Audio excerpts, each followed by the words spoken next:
Tag news official में आप सभी का स्वागत है।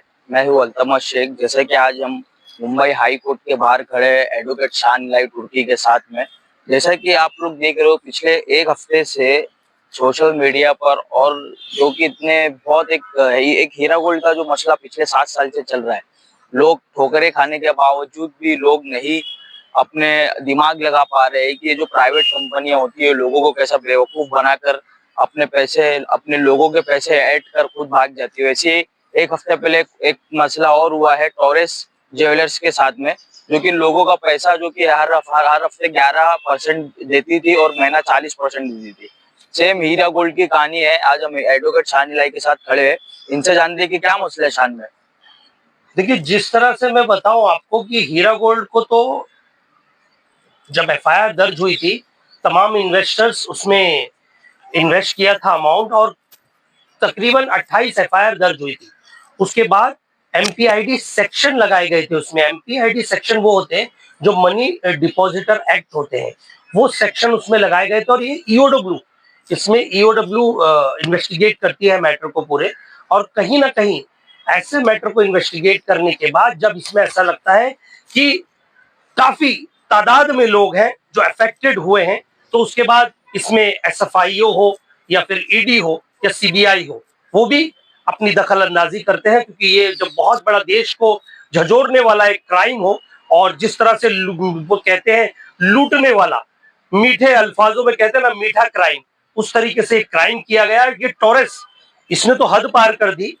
इस जहां तक कि मैंने सूत्रों के हवालों से मुझे खबर मिली है, 11% ये वीकली आपको इंटरेस्ट देता था, और उसके बाद ये monthly 40%। Unbelievable, 40%! How can be give the interest to the investors? मतलब तो बचाएगा क्या? और मतलब वो चाहता था कि लोग बढ़ चढ़ के लालच में मेरे पास आए, और लोग गए भी। 70 से 80% मुझे पता चला है इसमें भी माइनॉरिटीज से ताल्लुक रखने वाले लोग हैं। सो कहीं ना कहीं आज भी मैं ये कहना चाहता हूं कि जिस तरह से हीरा गोल्ड, जो तमाम हजारों करोड़ का एक सबसे बड़ा देश का स्कैम था और है भी, चल रहा है, हाल ही में उसकी डेट है, फाइनलाइज हुई है, उसकी प्रॉपर्टी सीज हुई है, प्रॉपर्टी अटैच हुई है, तमाम प्रॉपर्टी सेल करने की भी बात हुई है। ईडी को आदेश दिया गया है कि प्रॉपर्टी बेच के इन्वेस्टर्स का अमाउंट रिटर्न किया जाए। लेकिन अब तक, जहां तक कि टॉरस ज्वेलर्स जो है, इनकी जो इन्वेस्टिगेशन में बात पता चली है, कोई तौसीफ नामक युवक है जो एक मेरे ख्याल से अराउंड 25 से 30 साल का लड़का है, वो इस कंपनी को चला रहा था। और उसके बाद वो अब कहीं देश से भाग चुका है, हिंदुस्तान से, और कहीं दूसरे देश में शरण ले ली है लोगों के पैसे से, लोगों के पैसों से। सो मैं ये कहना चाहता हूं कि कहीं ना कहीं ये चल क्या रहा है देश में, लोगों को पता है तो कि ये जो अभी अभी कितने जो केसेस अभी जो लोग कर रहे हैं उसके खिलाफ क्या आप लड़ रहे हैं, क्या है? देखिए, सबसे पहली बात, आप लोग आपकी कंप्लेंट तैयार कीजिए। सबसे पहले कंप्लेंट आपको ईओडब्ल्यू डिपार्टमेंट में देनी होगी। EOW department as economics offence wing, जो इसके इन्वेस्टिगेट करता है ये मैटर को, वहां आपको दर्ज कराने के बाद कंसर्न पुलिस स्टेशन में एफआईआर दर्ज होगी। एफआईआर दर्ज होने के बाद उसकी कितनी प्रॉपर्टीज हैं इंडिया में, मुंबई में, जो प्रॉपर्टीज है वो ईओडब्ल्यू जो इन्वेस्टिगेट करके उसे अटैच करेगी। और अभी तक से मुझे पता चला है कि 2 उसमें मैनेजर हैं जो अरेस्ट किए गए हैं। अभी तक वो प्रॉपर इन्वेस्टिगेट चला, और उनके एम्प्लॉय जो थे उन्होंने भी एफआईआर दर्ज कराई है। मतलब उनके एम्प्लॉय भी थे, वही इन्वेस्टर्स ने भी खुद एफआईआर दर्ज कराई है। हाँ, क्योंकि स्टाफ को भी नहीं, स्टाफ को 2 दिन पहले मैसेज आता है कि आप अब जॉब से, आप लोग, कंपनी बंद हो चुकी है, आपकी सैलरी आपके अकाउंट में क्रेडिट हो जाएगी, आप लोग आज से जा सकते हैं, किसी को भी डरने की जरूरत नहीं है, बहुत जल्दी कंपनी फिर से रिज्यूम होगी। लेकिन मैं ये कहना चाहता हूं कि ये आखिर क्यों हो रहा है? लोगों को पता है कि ऐसे जो इंटरेस्ट ज्यादा देने वाली कंपनियां हैं, वो आए दिन लोगों को धोखा देती हैं, और बड़ा चढ़ा के इंटरेस्ट दिखाकर आपकी मोटी गाड़ी कमाई छीन लेती है, आपका जमा पैसा आपसे छीन कर। मतलब इंटरेस्ट ऐसा कानूनी तौर पर देखा जाए तो इंटरेस्ट लेना और देना दोनों इलीगल है। देखिए, सरकार, आप इसमें, मैंने बहुत सारे स्टेटमेंट सुने, सरकार इसमें कह रही है कि पुलिस इन्वॉल्व है, पुलिस इसमें कोई कार्रवाई नहीं कर रही है, कोई कह रही है सरकार इसमें कोई कानून पास नहीं कर रही है। सरकार ने कानून पास रखा है। एमपीआईडी सेक्शन किसके लिए, मनी डिपॉजिटर एक्ट किसके लिए, इन्हीं के लिए है। ईओडब्ल्यू ऑफेंसिंग किसके लिए है, एसएफआई ऑफेंसिंग किसके लिए है, और तुम्हारी ईडी किसके लिए है। ये सब सबको पता होने के बावजूद कम वक्त में ज्यादा लालच दिखा के ज्यादा पैसों कमाना, ये भी एक कई तरीके का अपराध है।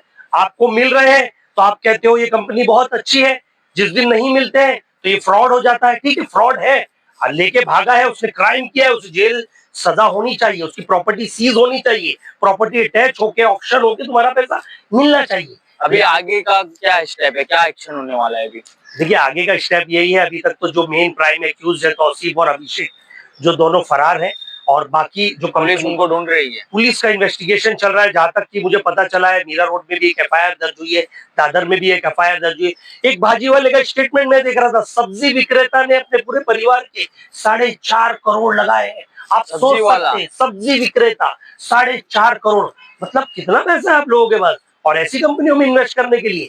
तो आप लोग समझिए, ये 4-4 करोड़ ऐसी कंपनी में लगा रहे हैं, 10-10 करोड़ लगा रहे हैं, और जब ये डूब जाते हैं तो इन्हें एडवोकेट की बुराइयां और खामियां याद आ जाती है, पुलिस की खामियां याद आ जाती है। इनको ये आरोप किस पे लगाते हैं, वकीलों पे, कोर्ट पे, सरकार पे।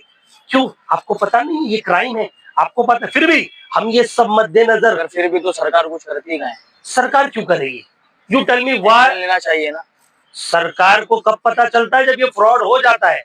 ऐसे तो आपको बहुत सारे स्कैम है। बड़ी कंपनी है, इतनी बड़ी कंपनी है, लोग 4-4 करोड़, सब्जी वाला 4 करोड़ रुपए इन्वेस्ट कर रहा है। क्या पुलिस को इस चीज की नॉलेज नहीं? सब्जी वाले को जब प्रॉफिट मिलता था तो सरकार को बताता था क्या?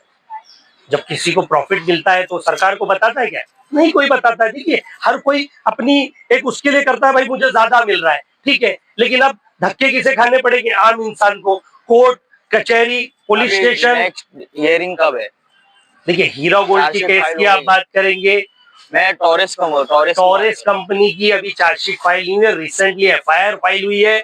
अभी एफआईआर के इन्वेस्टिगेशन चल रहा है, ईओडब्ल्यू उसमें इन्वेस्टिगेट करेगी, जो आरोपी है उनको अरेस्ट किया जाएगा। वो कहाँ बाहर है, उनके खिलाफ, अगर बाहर नहीं है हिंदुस्तान में ही है तो लुकआउट नोटिस जारी किया जाता है। अगर बाहर है उनके पासपोर्ट को सीज किया जाएगा, उनके बहुत सारे वीजा पासपोर्ट कैंसिलेशन का एप्लीकेशन डाली जाएगी। ये तमाम प्रक्रियाएं हैं, लेकिन उसके मद्देनजर कहीं ना कहीं लोगों को ये जागरूक करना है कि ऐसी कंपनियों में आप पैसा ना डालें। फिर भी अगर आपको हमारी लीगल मदद चाहिए तो हम आपके लिए पहले भी खड़े थे और आज भी खड़े हैं, लेकिन बशर्ते आपको ये सोच के आना होगा कि जिस तरह से आपने इजी कमाई को जल्द से जल्द आपने पास लिया है, उसी तरह से थोड़ा वक्त लगता है। लीगल पे, जुडिशरी पे, कानून पे, पुलिस पे भरोसा करना होगा, और जल्द से जल्द ऐसे आरोपियों की जेल की सजा उन्हें दिलानी होगी। वो हमारा काम है और वो हम निकला करा के रहेंगे। बहुत बहुत शुक्रिया शान भाई। जैसा कि आप लोगों ने देखा, टोरेस कंपनी के इन्वेस्टर, फिर उनके बीच में अफरा तफरी मच चुकी है। हीरा गोल्ड की तरह ही लोगों का पैसा फंस चुका है, करोड़ों रुपया हजारों लोगों का फंस चुका है। तो ऐसी अभी चार्जशीट गिरी नहीं है टोरेस कंपनी की। तो अभी हम आगे के अपडेट आपको ऐसी देते रहेंगे। हमारा चैनल ऐसे लाइक करें, सब्सक्राइब करें और शेयर करें। Thank you for watching tag news official. Altamash Sheikh.